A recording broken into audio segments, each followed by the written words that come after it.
What's up, everybody? It's your boy Bill for another classic review. Today I'm going to talk about my thoughts on the 2012 Aardman animated film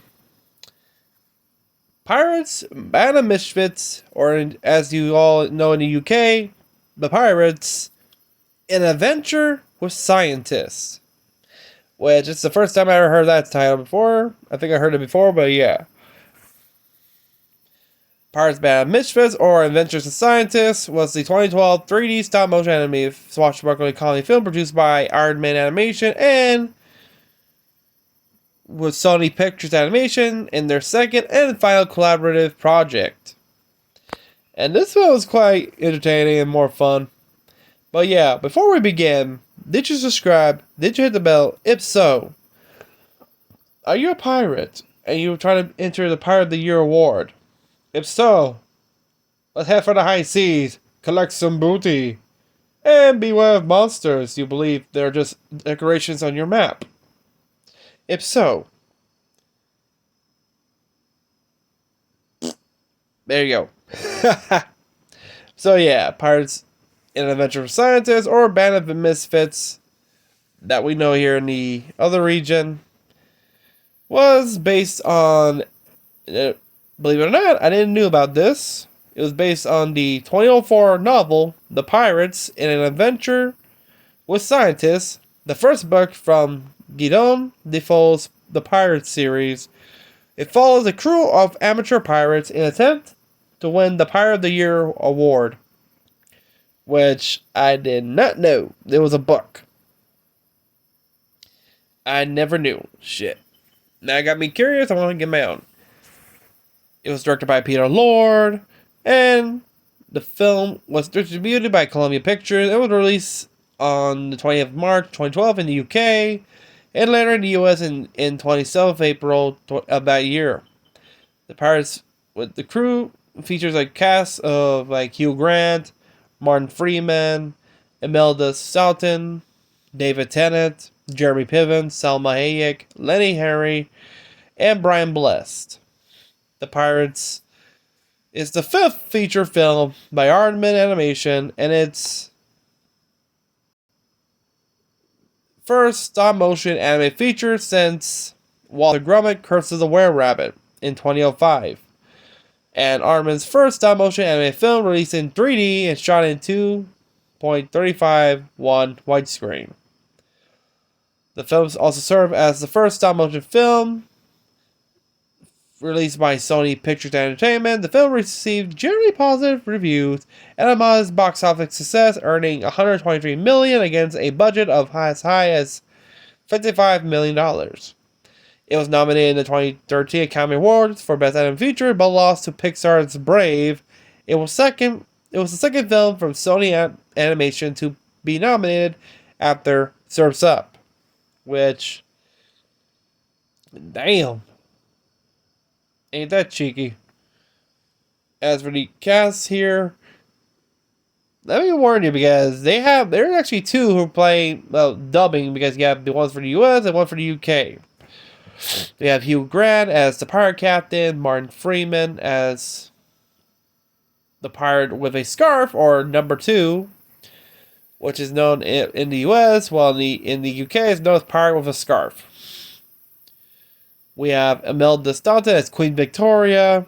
We have David Tennant, if you don't remember him. You've been living on a rock. He appeared as Barty Crouch Jr. in Harry Potter and the Goblet of Fire. And he's widely known as the 10th Doctor, the famed Time Lord incarnation of Doctor Who. We have Jeremy Piven as Black Bellamy. Pegleg Liz. Salma Hayek as Cutlass Liz, sorry. Which, these two are the enemies of the Pirate Captain for the Pirate of the Year award. There's a third one, which I think it's another one, but I forgot.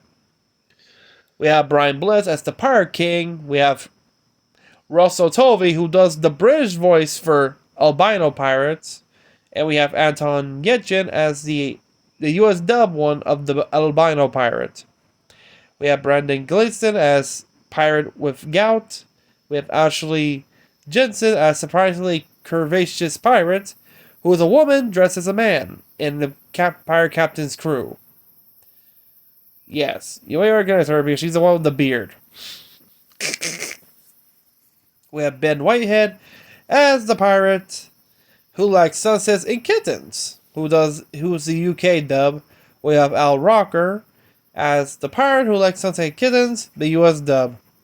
We have Mike Cooper as Admiral Collingwood, David Schneider as Scarlett Morgan, and Michelle Mullen as game show host. I think Scarlett Morgan is one of the others who are in 10 for the Pirate of the Year award against the Pirate Captain Collier 2. Oh boy, there's a lot of competition here for a Pirate of the Year award. Unlike Aardman's Flush Away, which was computer animated in the style of claymation, Aardman extensively used computer graphics to complement and enrich primary stop-motion film with visual elements such as sea and scenery. They almost made this film digital, almost, in CGI. First, they want to see what it looks like in stop motion. They create these sets, like the pirate captain's ship, and the set of the town. It's like, fuck CGI, let's make it stop motion. Right there. But the only thing is CGI is the sea and scenery.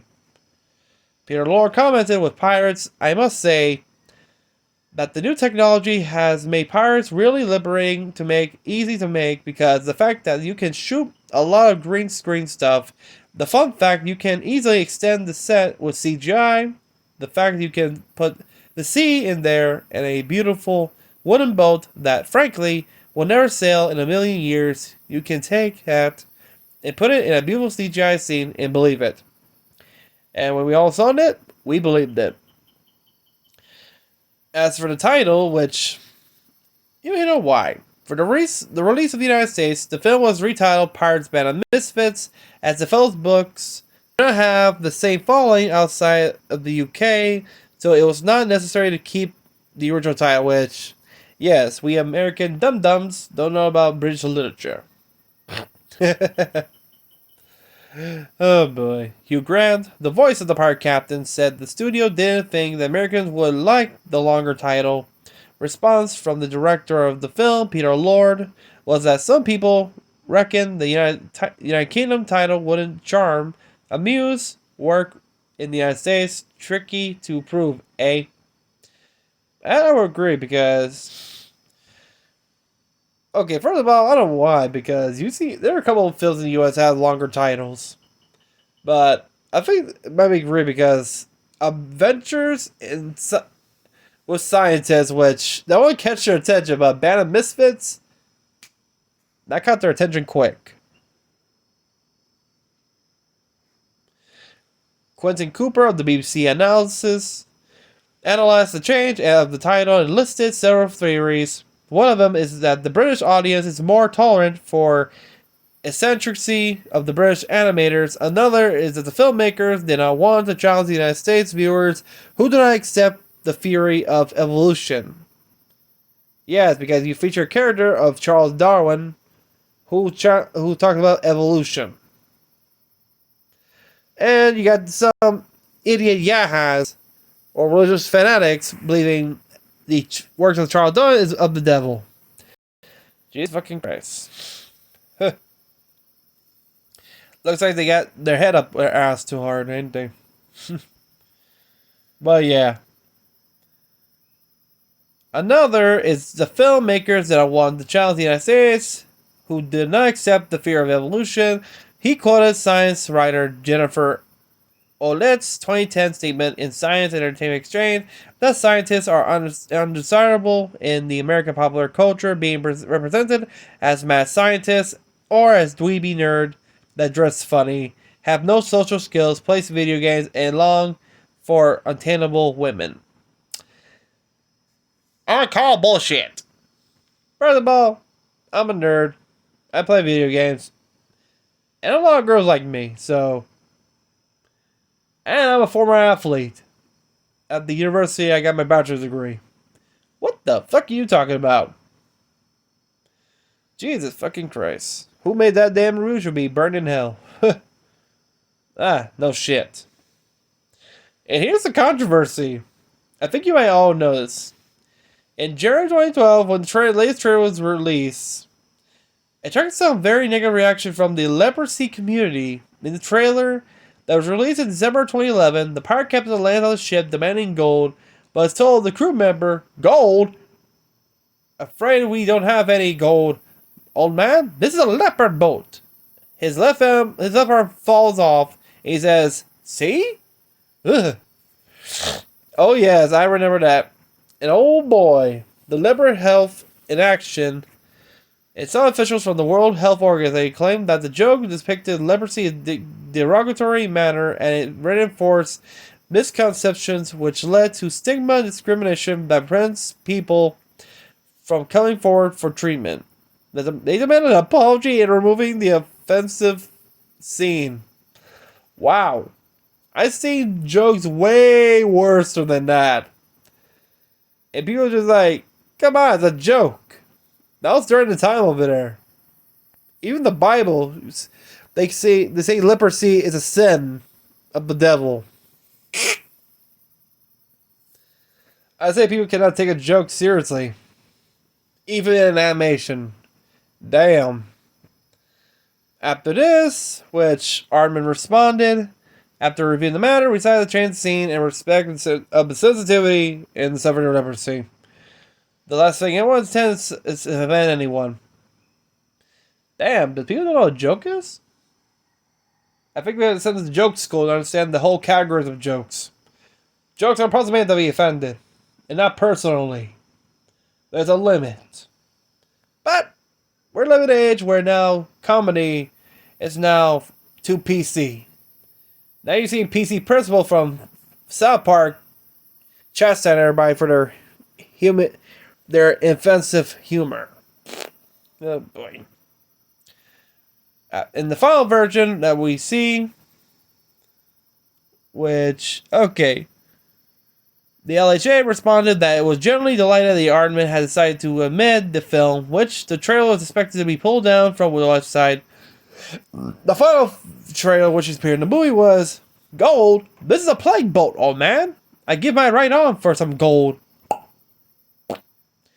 When his left arm falls off, he has, "Oh, my left." Ugh. Yeah.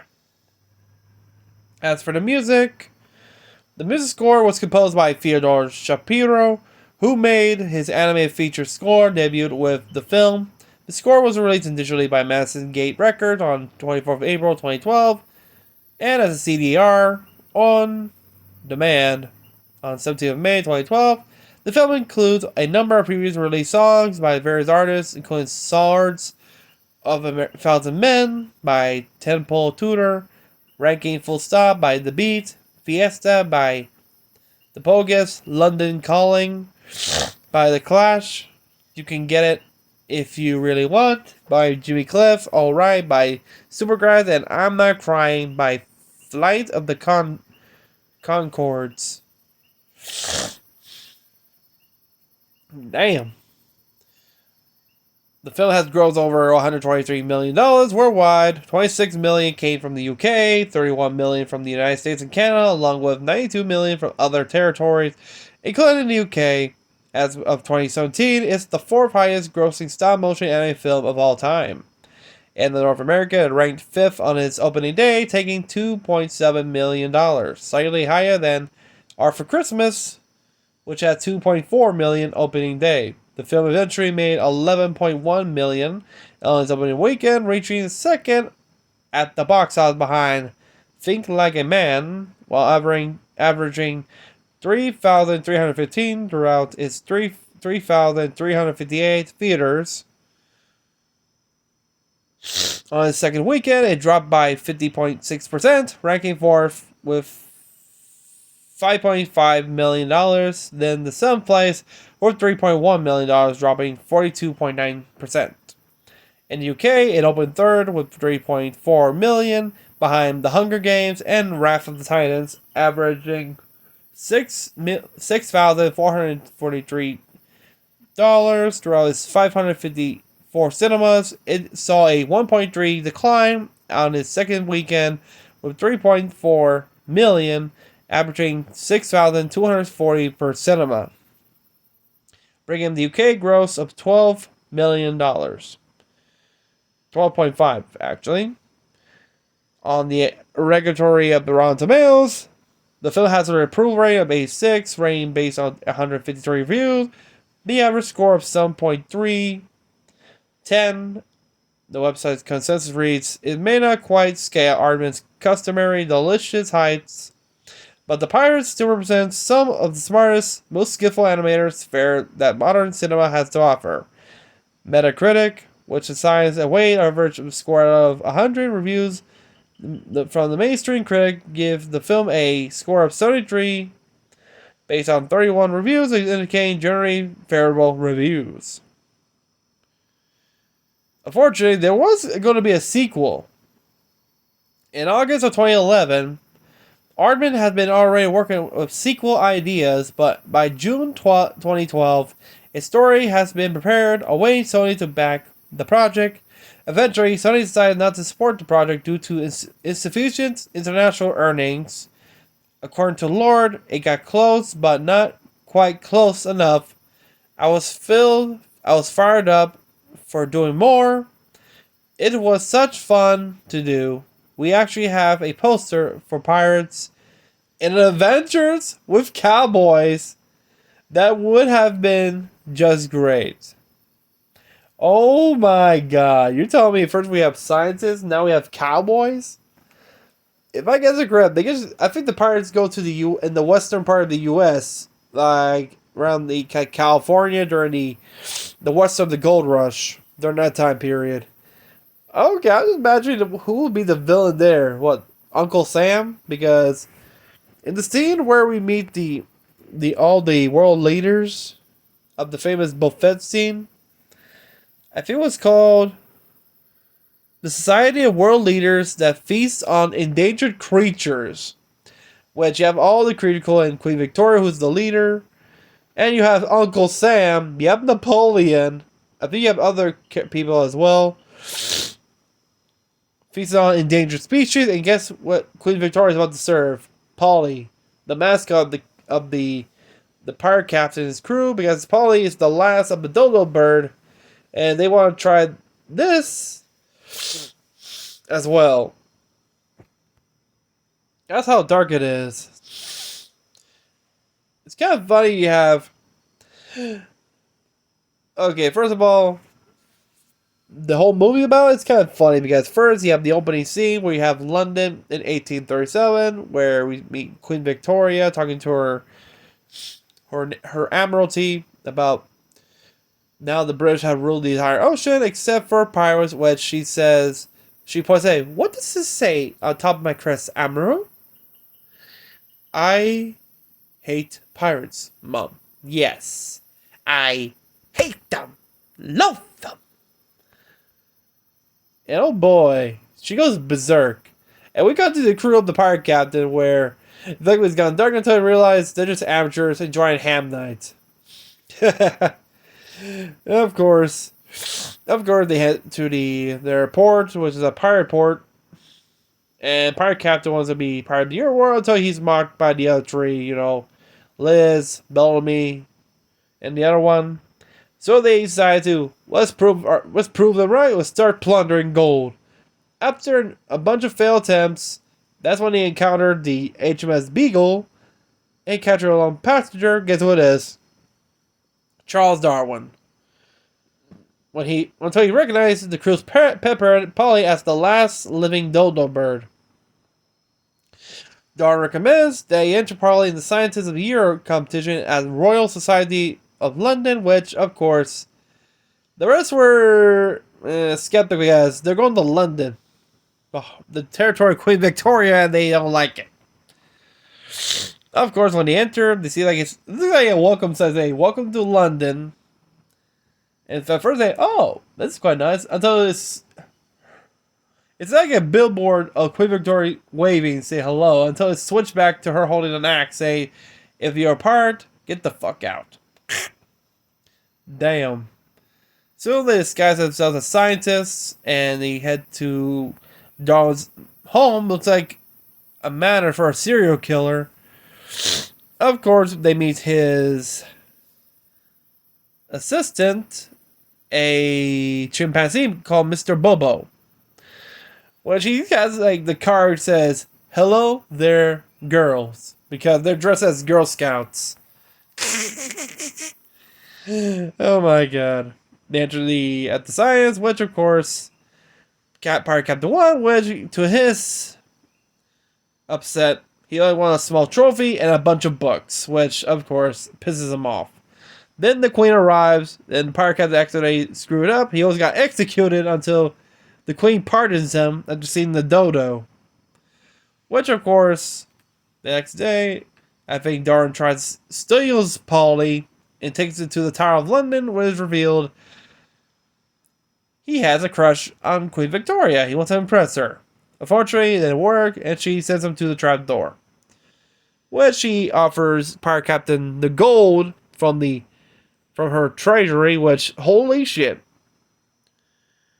In exchange for Polly for putting in the petting zoo. When John got out of the trash, he found a pamphlet which reveals what's her actual plan. Whoops. It's kind of funny that the girl you like is trying to kill and eat the damn bird. I like the gag where they're on the board, the QV1, the Queen Victoria 1. It was like a steamship in the 1830s, which is quite rare at the time. Which, of course, they actually destroyed the damn thing by mixing up baking soda and vinegar. Calling it a refinery action, causes the ship to break in two. Which, of course, the Queen tries to escape with Polly in an airship that the captain and Dora are on. Which, of course, they manage to stop her. Well, of course, they defeat her as she's flown away. They say, "Are we pardoned?" And she said, "Pardon? You will be executed, hunted down." Which, of course, if you don't remember, in the Pirate of the Year award, the pirate captain was kicked out, banned from the pirate clan for being pardoned by the Queen and faking that he keeps Polly with him. After he now became infamous, turns out Black Bellamy got his trophy taken away by the Pirate King after hearing the news, which is now BS. Because Black Bellamy is the one who just screwed the pirate captain over for the year award. As for Queen Victoria, she hangs on top of a tree while the animals that they try to eat or wait for her to come down so they can eat her. As for Charles Darwin, let's just say Pirate Captain gave him an advice to grow a beard, which, of course, in the real life, Charles Darwin does have a beard. He's in a tropical island, he sees hula girls, which, oh ho ho, he wants to make some contact. So yeah, and those are my thoughts on the Pirates, Band of Misfits, or in an adventure with scientists. And let me know what you think of the Pirates. Did you like this film? And what was your favorite scene? What was your favorite character? Did it make you laugh? And yeah, did you like it? Comment down below. What was your favorite scene? And if you're new to the channel, remember to subscribe, hit the bell, like this video. I'll see you next time. And also, are you confused that there's always there's one title for the in our country and another for in the other? Due to, that. It's kind of funny. I kind of wish they made the sequel. It'd be quite interesting of the Pirate Captain's crew in a Western. Hey, they just swashbuckling. Now they have a Western. Damn it, Sony. You just ruined a good opportunity. You ruined a good opportunity. I think they might bring it back because, hey, they're bringing the sequel for Chicken Run. This could happen. And visit Netflix. If you want another Aardman film, ask for them to do another Pirates film that Sony didn't do. If you'd say yes, that would give Sony the middle finger for being stupid for canceling that sequel. And we all can agree on that. So yeah, until then, if you're new to the channel, remember to like, subscribe, hit the bell, comment down below, and I'll see you next time. Peace out.